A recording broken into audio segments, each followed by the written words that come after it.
If you told me there was $25 in the bottom of a city septic tank with my name on it, I'd throw on the scuba gear, baby. Are you kidding me? $25 in the middle of a quarantine? Where is the scuba gear? Give me a snorkel. I'm going swimming. $25. $25. That's it for me to swan dive into a septic tank, sewer, wherever the poop goes, for $25. Multiply that by 10,000. I don't know what I'd do. Hard telling. But I know what one man would do. Joe Lucchese, the man. He's an entrepreneur, a relationship architect, a dreamer, a doer, the founder of Pro-Ject Innovations, which is a relationship architecture agency that focuses on experiential marketing, consulting, and proprietary events. Also, my good buddy, good pal, great wearer of shirts. You gotta see this guy's shirts. Shirts for days. He's a big paisley guy, I think. He likes patterns in his button-ups. A lot of short sleeve button-ups. What a go-getter this man is. I'm excited to talk to him today. Left me with some crazy stories that I'm excited for you to hear. You know how we do here at the Oi podcast. We're laughing, we're learning, we're bullshitting. Everybody strap up, get ready for my man Joe and his $250,000 problem.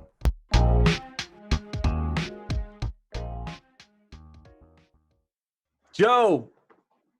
What's up, buddy? It's a zombie apocalypse, Joe. Mm-hmm. You get one partner. You can pick from anybody on the planet. Who's your zombie buddy and why? It'd probably be Hacksaw Jim Duggan from the old school 1980s, early 80s WWF.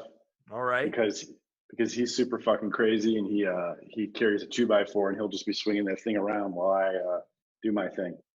Dude, Hacksaw Jim Duggan. Were you a big wrestling fan when you were younger? Huge. I was a huge wrestling head.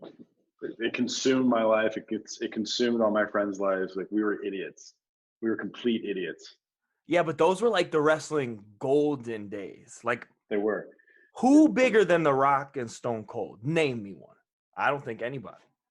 Well, it depends on your generation. You have Hogan, you have the Iron Sheik, you have Macho Man Randy Savage, Roddy right. Piper.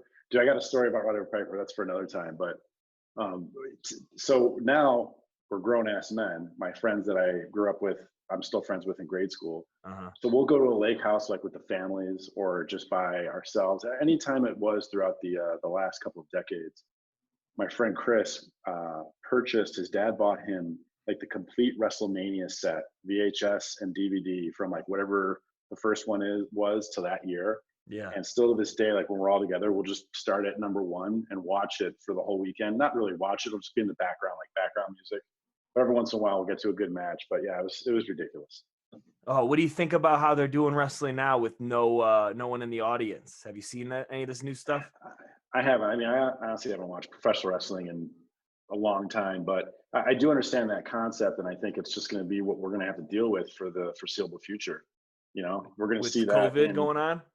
Yeah, exactly. We're going to see that with basketball, most likely. We're going to see that probably with football, and in most cases, I think boxing matches. I think just a lot of those are going to end up being no crowd or very, very limited crowd.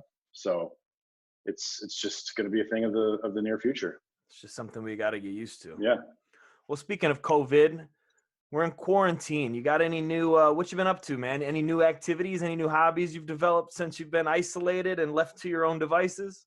Yeah, quite a bit. I've actually gone on a pretty big health kick, at least for me, where I've been running 2 to 4 miles every other day. And then about 100 sit-ups, 100 push-ups each day. Just eating better. So that's been fun. I never was a runner except for like on a treadmill recently in the last 2 years. Yeah. I had a bad leg injury a couple years back. So like being able to run outside on concrete, I was never able to do because of those injuries, but now I'm able to. It's all about the shoes, man. You get yourself a nice pair of shoes. Yeah, good shoes, for 2 years I've been doing like a circuit training exercise. I'm sure you've heard of it, Orange Theory. Oh yeah. So I built up a lot of good strength, and 2 years ago was the first time that I was actually able to run for several years, and just built up some good core strength, and just translated that to try running on the street. Nice, man. Yeah, that's Yeah. interesting. That's kind of what I got into last month. I've never been a runner. Mm, Um, but I like to compete with myself. So I was like, okay, this month I'm about to run 100. I got a buddy who runs 200 miles a month. And at oh my first I God. was like, about to hit 200. And then I ran the first day. I was like, all right, I'm gonna hit 100. I'm gonna go for a Yeah. 100 mile. And I got that 100. And Yeah. then it's my knee. I don't have good shoes. So my knees weren't acclimating to the distance I was putting in. So this month I'm doing some in-home workout videos. So like the ones you Yeah. find on YouTube and stuff like that. I'm trying to do Yeah. one of What were those you a day. running? Were you running like in flip flops, sandals? Man, I'm running in the old Kobe's RIP. Yeah. I'm running in some Kobe 11s, man. They're not for distance running, man. They're for Hmm. cutting and shooting the mid-range J. Fade By the away at way, the happy baseline. Cinco de Mayo. I don't know if you could see my Happy drink. Cinco de Mayo. I'm going to be cracking those open here very, Yeah. very soon. What are you drinking over there? You got some tequila? Margarita? Yeah. It's a real lime juice margarita. Hell yeah. I It's actually, really good. speaking of health kick, if you're interested in this, so I What's love up? margaritas, but sugar messes me up bad. I've Mm. been making simple syrup with, um, you can do it with like any of the artificial sweeteners, right? I think I use like Activia or something like that. But Okay. you take some of that, you warm it up in some warm water, stir that up, and Yeah. then you use that as your simple syrup. Pour that in with some tequila, some ice, put a little lime Oh, juice in nice. there, fresh lime juice. It's got to be good tequila though, or that shit tastes Yeah. nasty. Yeah, it does. All right, last question. You got to be isolated somewhere on the planet for Hmm. this whole quarantine. It's going to last another 6 months. Where you going? And I could go anywhere You can go anywhere. You're going to be there for 6 months. by myself. Let's say by yourself. You got to be by, everyone's Okay. got to be by themselves. Where are you going to be? Yeah, I would either want to get like a lake house Mhm. and be close to the woods, be close to like a town so I could get supplies, but like have that nature element. Or probably one wild shit would be like South France, like in Nice or Cannes, Oh, yeah. something like that. Nice. Yeah, I want to go to Bora Bora.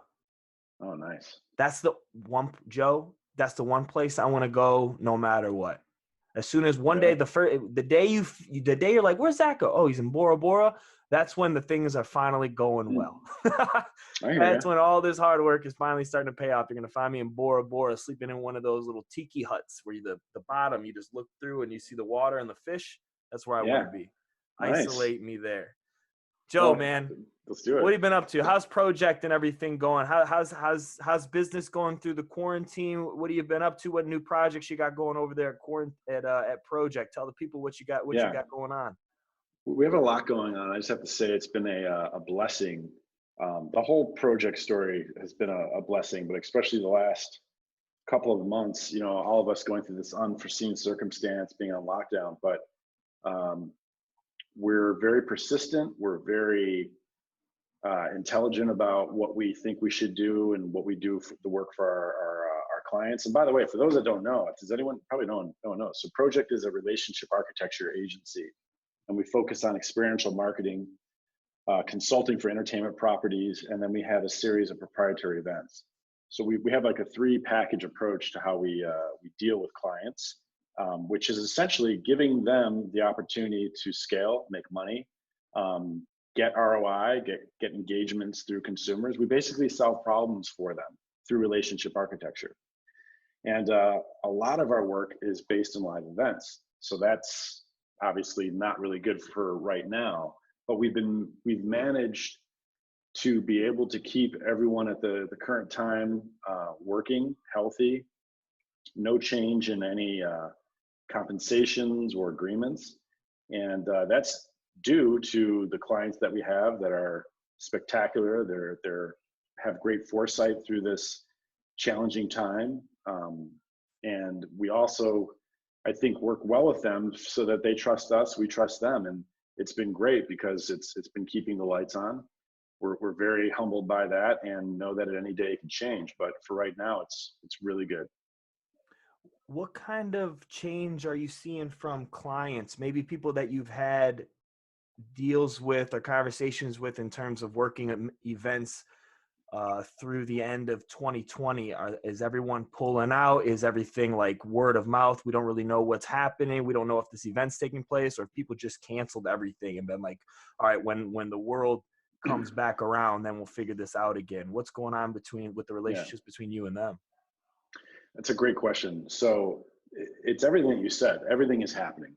You have clients and brands that aren't wanting to do anything because they're uncertain of how things will fold out. They need to be mindful of their cash flow. You know, all the normal things that smart business owners need to account for. Then you have other clients that are also like, you know what, we need to still make an investment because there's actually opportunity within this chaos. And those clients are doing some very innovative things. On our other side of the spectrum, when we work with festivals and large events, because we represent several different festivals and event properties and venues, obviously there's not much that they could do when it comes to their traditional model of revenue. So if you're a festival, you're selling tickets and you're selling sponsorship, you're selling food and beverage, merchandise, and other items. They can't do that anymore because it's not live, but they could do it in different ways. So we're working with a couple of those clients on strategic ways to change the perspective of what they have. So if you look at it, a lot of entertainment entities, festivals, venues, they have a large social and digital following. They have a big social digital footprint. That could be leveraged a lot more right now because that's a more tangible asset than it is to actually be in front of people, because we can't be in front of people the way that we were last year.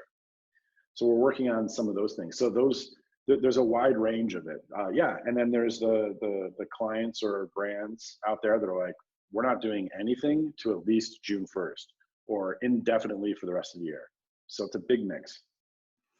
That's interesting. And then with like with like contract work and stuff like that's in place, is it one of those things where like everyone kind of gets it, everyone understands that this is like a global thing, this is like an epidemic, so like maybe uh, like agreements that were made before, like you kind of like, is it like a common sense thing where you're both like, okay, obviously we can't adhere to these agreements that we had before, so let's figure out what we can do now? Have you run into anything where there's been issues with not understanding how that works? Maybe the clients are still able to keep their business going, but because of the way that your business works in terms of dealing with a lot of stuff that's live events, you're not. How does that Yeah. work? Yeah, it's another great question, man. So most this has been, I think, a very challenging time for the live event space and festivals. Just any contract that's in this sort of vein of getting people together, a live event or a festival or a venue. A lot of contracts don't have, in their force majeure, don't have necessarily carved out a pandemic, right?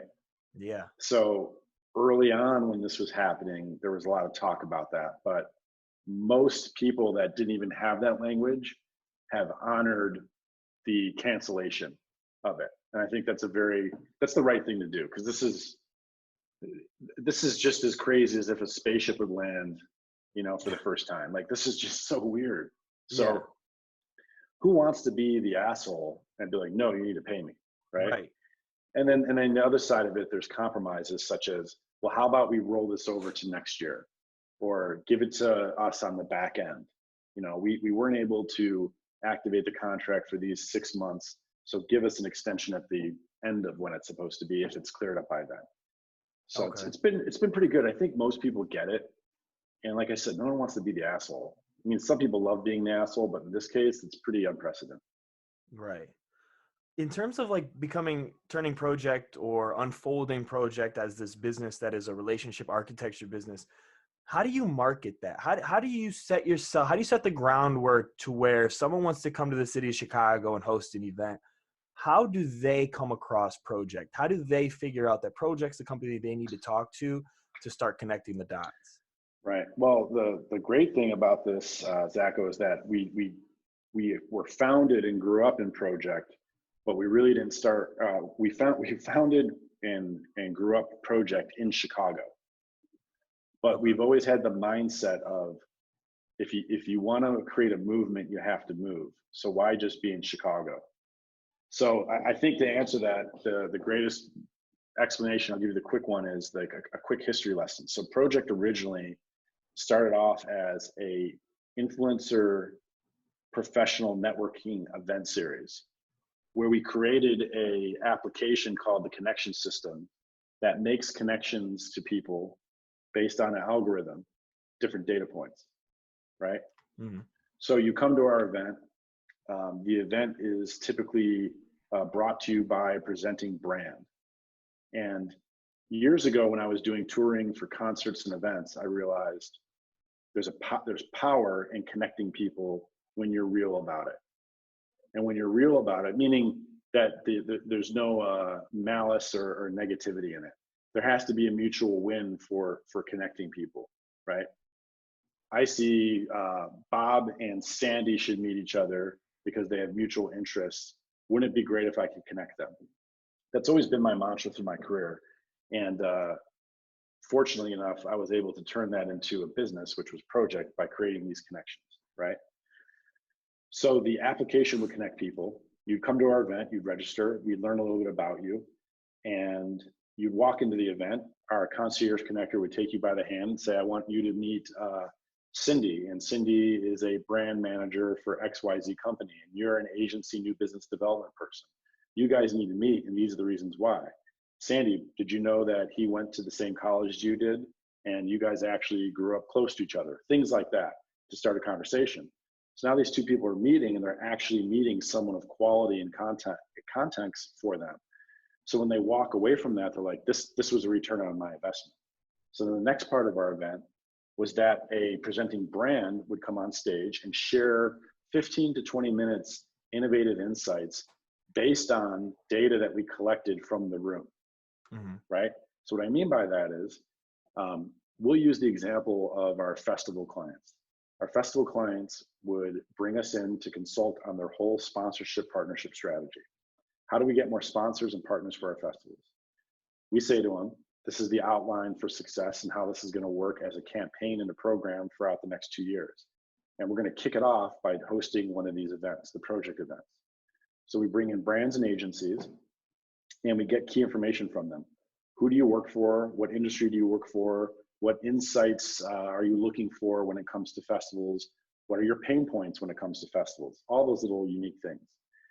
And they come to the event, as I mentioned, we connect them based on those data points, but then a presenter gets on stage and he has a roadmap. He or she will have a roadmap of what interests the audience in that room, right? So we could ask questions to the presenter, which I'm usually the host for it. So Jill, tell us how much beer do you move annually at all 10 of your festivals, knowing that we may have 5 to 10 brand managers from different beverage outlets, different beer companies.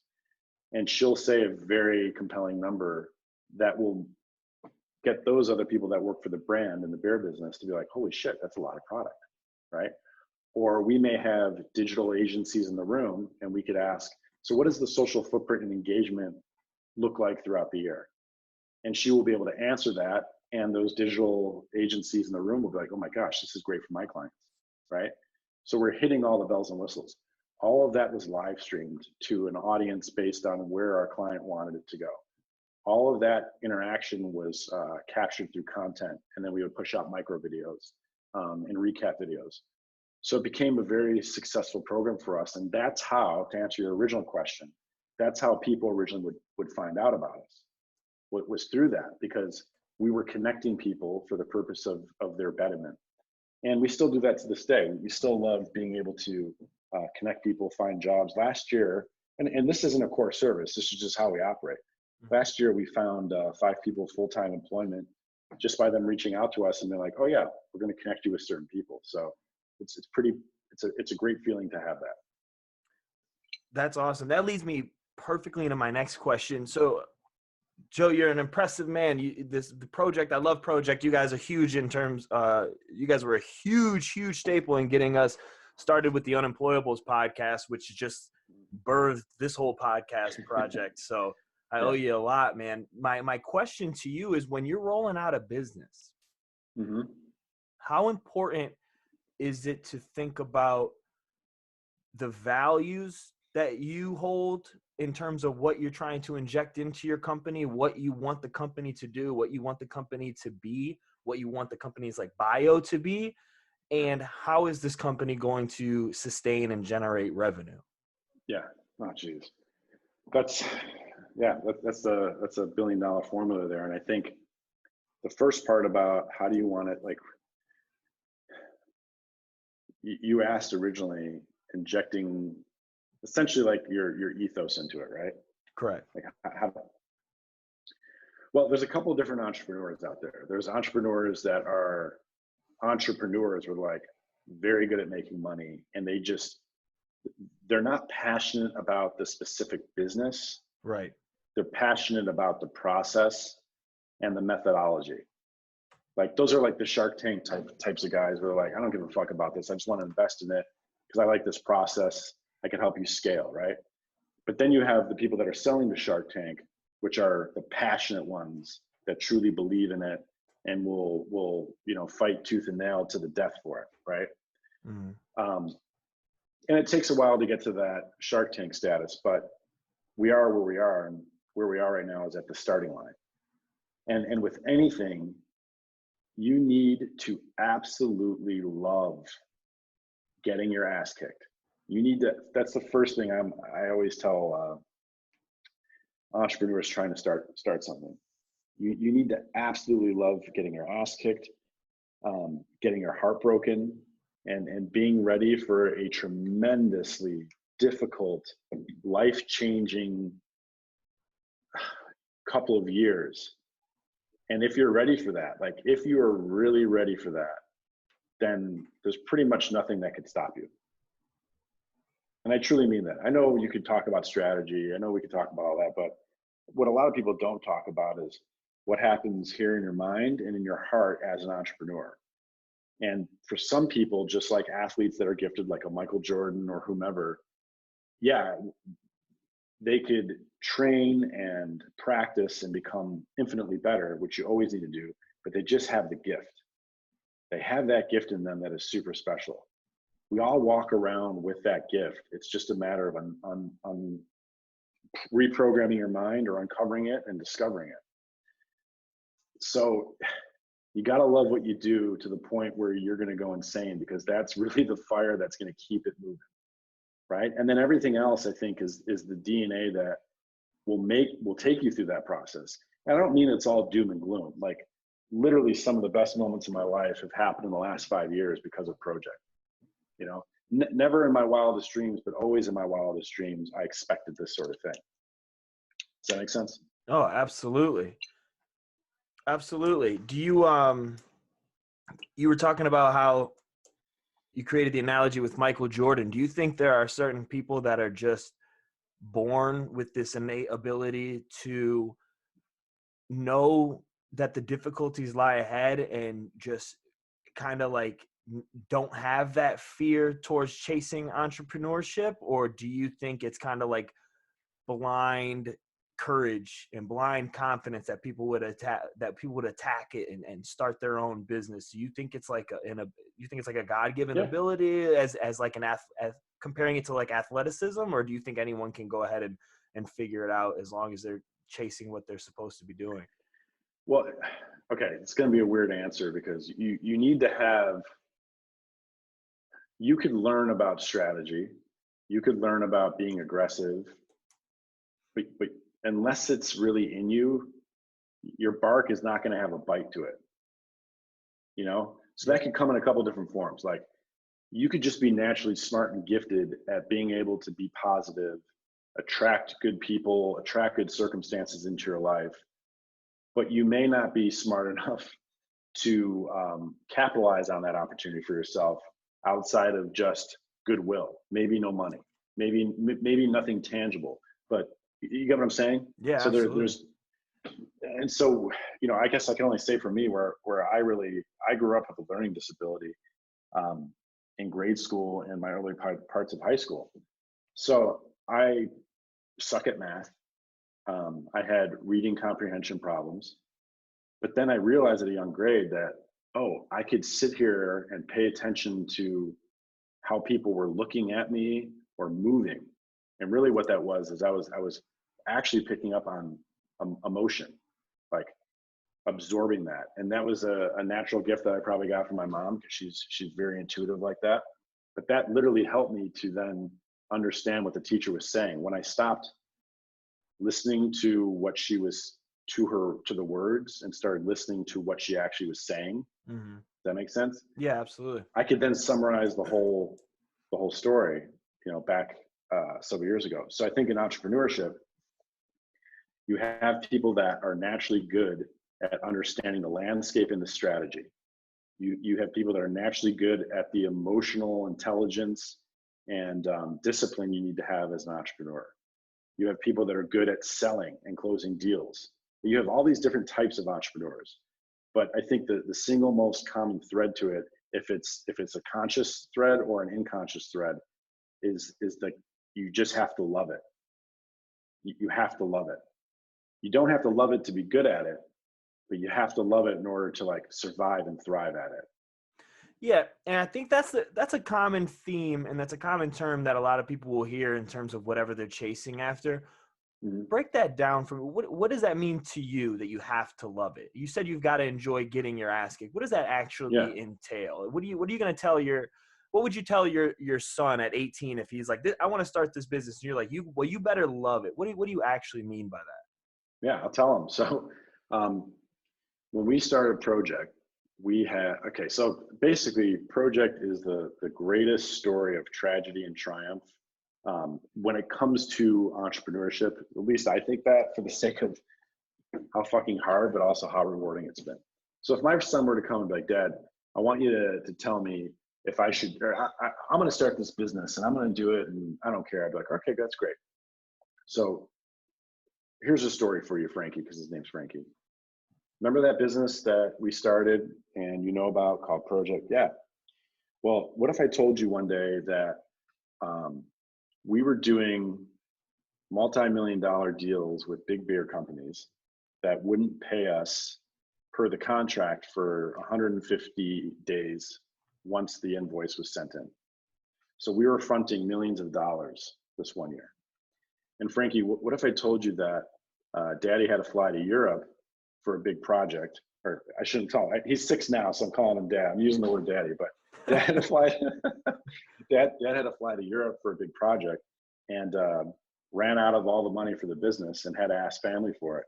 And no one wanted to give him the money. So he went to Europe on a trip, not feeling too good. And while he was there, he got a little bit more money, flew back to Chicago, and realized that a major festival owed Daddy's company $250,000. And that festival wasn't going to pay because they didn't think that we deserved the money, even though that money was set aside from a brand that we were working for. Mm-hmm.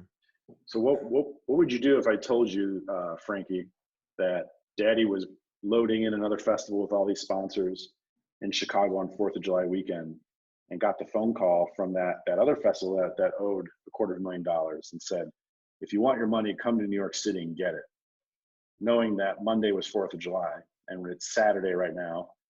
How am I going to get a flight? How am I going to cancel all our family plans? And I'd say to Frankie, I had to leave you and your mom, and your mom knew this, at a beach in order to go to the airport on 4th of July, fly to New York City, uncertain that if I didn't get this money, the whole business would collapse and it would just be really, really, really bad.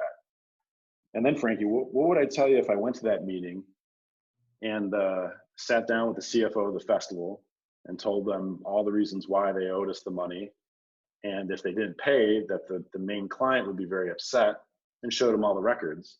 And then that CFO said, it doesn't matter, go fuck yourself. If you want your money, you have to take it up with your client. And then walking out of that meeting completely distraught, being like, shit, $250,000. If we don't get this in the next week, we're done, right? Then there's the cost. Then there's the mindset of like, I have to go after them with a lawyer. I have to go after them, all these just different things that are going to be very expensive. So we went back to my friend's office after we got told to basically go fuck ourselves. And I sat there. I'll never forget, Zach. I was looking out We were on 26 in Chelsea, and I was looking south. We're probably like on the 27th floor, and I was like, you know what? Are you really going to sit here and just be like, no? You came all this way. You've worked so hard for this. Get your fucking shit together. Go to your client's office and be like, you have to fix this. So we did that. We went to our client's office, had a really nice conversation with him, and he was flabbergasted because he unfortunately didn't know a lot of this going on. And he's like, I'm very sorry about this. So he emailed the festival. The festival then responded within like 15 minutes saying, okay, we'll make this right. We'll get this sorted by the end of the week.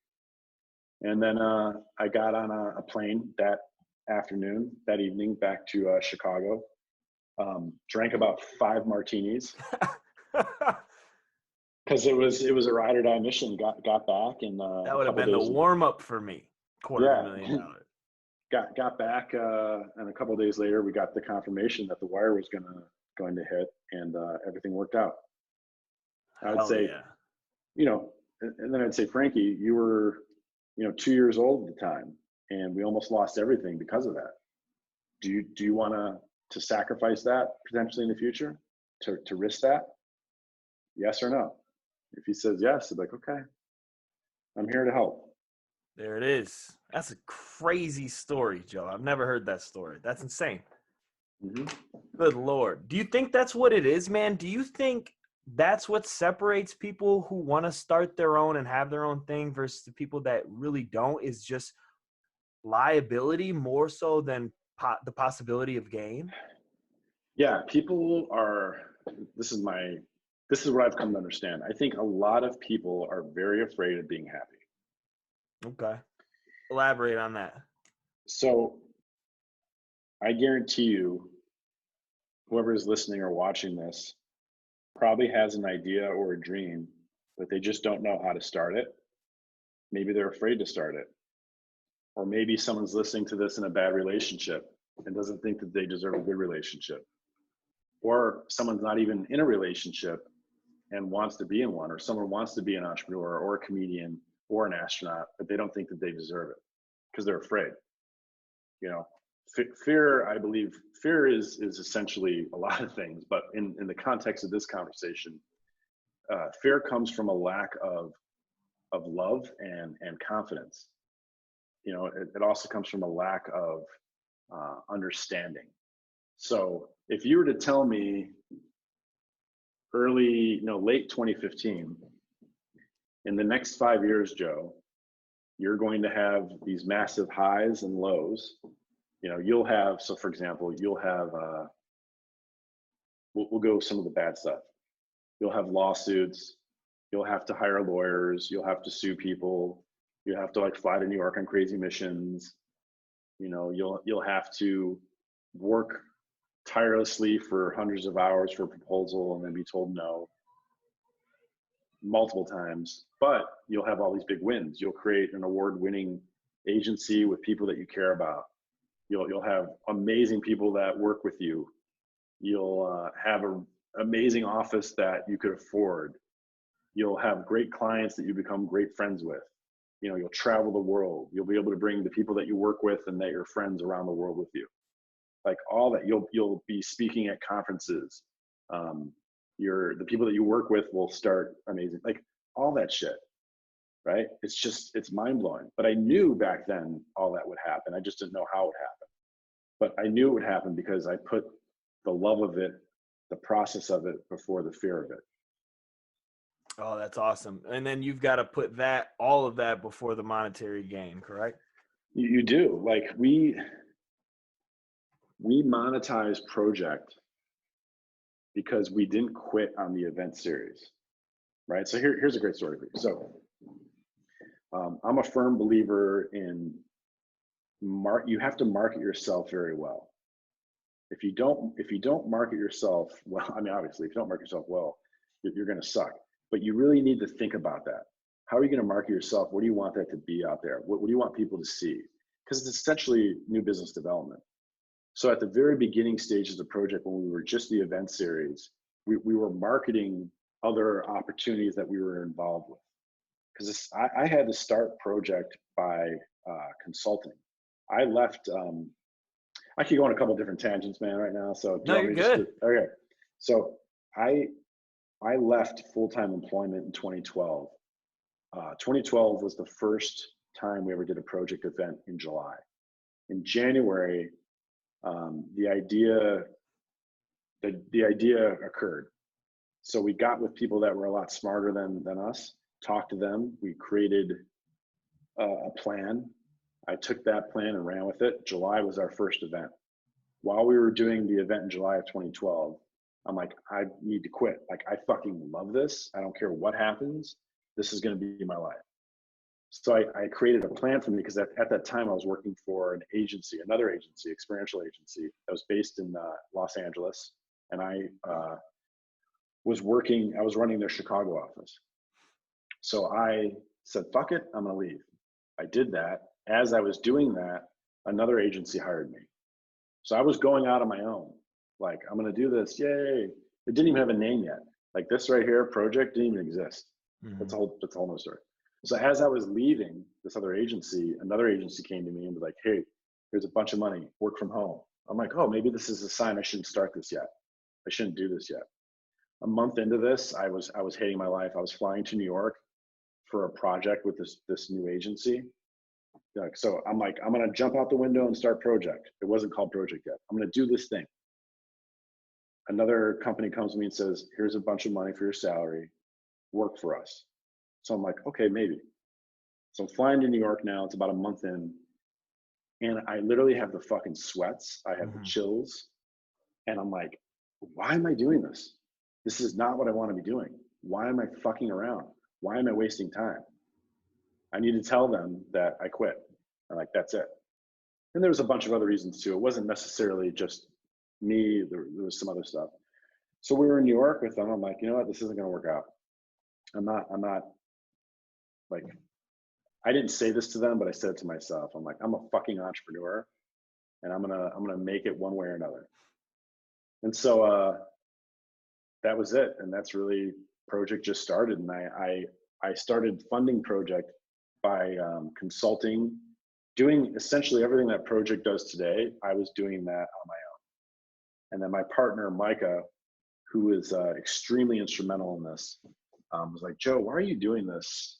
Like, this should all just be one unified entity. I'm like, you know what, you're right. And when we made that decision, it was literally as if someone dropped a nuclear bomb. It just blew the fuck up. Literally overnight, it just blew up. In a good way. In a great way, yeah. Because that's when it finally all clicked, where what I was passionate about, what I wanted to do, where I wanted to be, everything just aligned. But that took, dude, at that point, that I was like 30, I'm 40, I'll be 42 end of June. So yeah, I was like 37, 6, 7, 8, like when all this was like happening. You know, I had at that point in my life, I was married and had a kid. I had, well, I didn't have a kid yet when I started Pro-Ject, but all those things were in the process, like real grown-up responsibilities, houses, cars. So Pro-Ject started in 2012, and I was working on my own until 2015. So for those 3 years, I was out hustling on my own, trying to build something. And then 2014, my son was born. And you want to hear a crazy story? This is the greatest failure story. Oh yeah, this is the next question. So this is perfect. Okay, what is it? Ask me the next question. Well, the next question was literally going to be, tell us about a time that you thought it was all over. Oh, so your greatest failure story. Right. So the story I'm about to tell you now is before that story about the $250,000 I had to go shake trees down in New York. Right. So this happened. The story I'm about to tell you happened before. This story happened in the story I'm about to tell you happened end of 2013. So October 2013 through May 2014. Okay. So that's about 6, 7, 8 months or so. I was, again, consulting on my own. It was going pretty good. And towards the end of October 2013, I had a couple of big brands and agencies reach out to me to help them with projects. And through all this, there was going to be, once all the dust settled, I had several hundreds of thousands of dollars of just straight cash income that would probably hit by June of 2014, right? From all these different deals that I was working on. Mm-hmm. Everything would culminate with a big payout probably around June 1st. Probably the biggest payday that I thought at that time I'd ever see. Mm-hmm. And it was all based on like really good hard work and negotiating. That year, my son was born May 2nd, 2014. So he just had his 6th birthday, just a couple of days ago, but we're talking back in 2014. So my son was about to be born in 2014, May 2nd. All this money was going to hit between late May and early June. February of that year, things are looking good. Things are trucking. We're about to do our first big project event in New York City. My partner and I, Micah, we invested tens of thousands of dollars into this. Tens of thousands of dollars into this. And we have all these great people show up. Everything went really well. We couldn't be happier with it. 2 weeks later, we're in March. One of those big deals falls through for that big prize in June. 2 days later, another one falls through. A day later, 3. So all 3 of these big deals fall within 1 week of each other. So my plan originally was like, all right, save some money. My son will be born. I'll have this big jackpot, and I could like take a year off of work, be with my son. All went away within 1 week.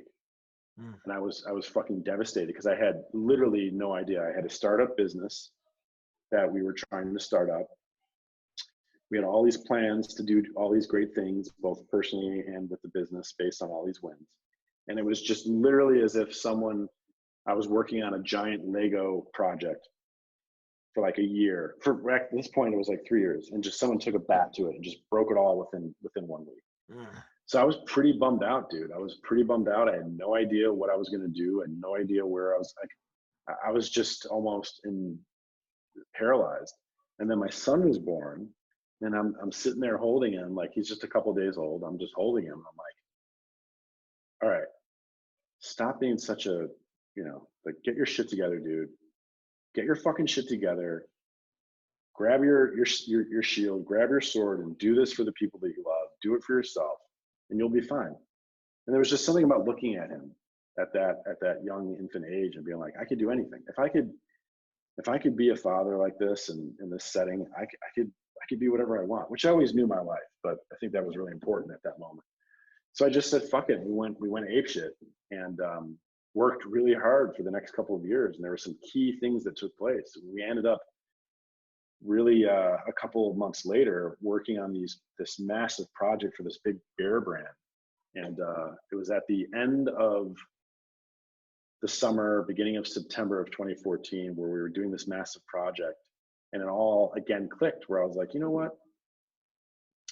I shouldn't be doing this for other people. I should be doing this for ourselves. Pro-Ject will become an agency. We're going to have our event series. We're going to do experiential marketing, and we're going to do consulting. And we're going to be really fucking good at it because we're going to be great people. We're not going to be assholes. We're not going to work with assholes, and we're just going to do what's right. And what's right is if everyone wins. Hell yeah. And it just started popping. Hell yeah. And Joe, with the success that you've seen in the last few years, looking back on all like the hurdles and the trials and everything you've been through, how does it make you feel to see everything where it's at right now? How does it make you feel looking back, knowing that, your confidence in yourself was instrumental in being where you're at now? It's one of the best feelings in the world. The best feeling is holding my son for the first time. Being told you won a big piece of business. Being in Disney World with my son, and then looking back. Like, those are all like really good moments. I mean, there's others obviously, but you can't give up. You can't give up, and giving up doesn't mean giving up. Changing what your path is on, changing your business vision isn't giving up. Selling, all that stuff isn't giving up. It's just an evolution. It's your perspective. So I choose the perspective of growth, and how could I help people? What could I do? Because when you do that, you leave a legacy. You know, when you help people, you send a ripple through the universe that's really good, and that's what I want to be. That's what I want to do. That's how I want to spend my time. Hell yeah, I respect that. Joe, we're coming up to a close here. A couple more things. First of all, Yeah. where can we find you? Where can Yeah, we so find Pro-Ject? Where can we find you? Yeah, you can find me on Twitter at eventjoe. And then you can find Pro-Ject on Instagram at pro_ject, JECT 1, the number 1. Damn, someone had pro_ject? I don't know what happened. We're gonna have to figure that out. Go pay some money to get that one. All right, Joe, we got you on Twitter and Instagram. This is gonna be the last thing I ask you. As soon as you finish off this sentence, we're cutting it. You got one piece of advice you're gonna give one of these listeners who are listening right now, and they're thinking about calling it a day on whatever they're chasing after. Someone's thinking about quitting and sending it back, man. What's your one piece of advice you got to give someone from the outside looking in? Never give up. Thanks for tuning into the OI podcast. Do me a favor, like, subscribe, and leave a review wherever you're listening. Visit us at www.theoipodcast.com. See you next week. Peace.